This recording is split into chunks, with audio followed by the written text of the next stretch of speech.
que l'homme soit seul. Alors qu'est-ce que ça veut dire? Pour moi, c'est d'abord une parole qui a du poids. Elle est prononcée par Dieu.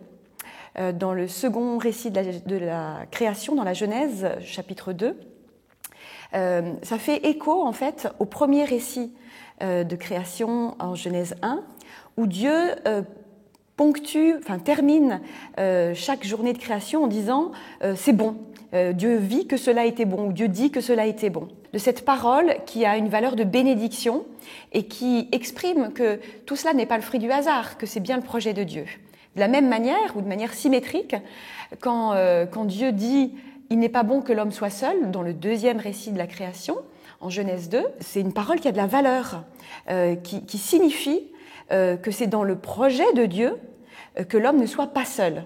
Dieu va créer l'homme comme un être relationnel. Et que, d'une certaine manière, lorsqu'il dit « il n'est pas bon pour l'homme d'être seul », ça veut dire que la solitude est une malédiction pour l'homme. Et je crois qu'il faut l'entendre comme ça, même si ça peut nous déstabiliser. Je crois que c'est important de l'entendre comme ça. En tout cas, personnellement, il y a eu des moments dans ma vie où j'ai dû entendre cette parole pour sortir d'un piège, d'une solitude choisie, qui peut être parfois aussi confortable.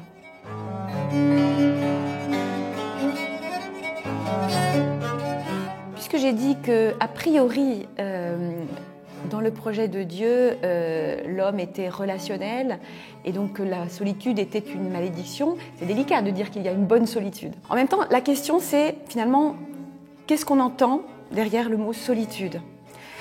Est-ce que solitude, ça veut dire d'être coupé des autres, coupé de toute relation, etc., voire même coupé de Dieu? Si c'est ça, alors moi je dirais simplement il n'y a pas de bonne solitude. Mais on peut entendre autre chose dans la solitude. Et notamment, moi j'aime beaucoup me référer à Jésus. Jésus était à la fois un être vraiment relationnel. C'est frappant de voir comment il est toujours en relation avec ses disciples, avec les foules, avec les malades, avec les pharisiens. C'est vraiment un être communicant et qui cherche la relation, qui aime la relation. Et régulièrement, les évangiles nous disent que Jésus se retire pour être seul. Alors on peut être tenté de dire « Ah mais alors Jésus avait besoin d'une solitude, il avait besoin d'être seul ». En réalité, ce n'est pas la solitude que Jésus cherche, c'est un espace où il est avec le Père. Et je crois que cette solitude-là, elle est bonne, mais est-ce qu'on peut l'appeler encore une solitude dans la mesure où elle est avec Dieu? Je veux dire, à partir du moment où on est avec Dieu, on n'est plus seul. Donc il n'y a pas de solitude normalement dans la vie chrétienne, puisqu'on est en relation avec Dieu.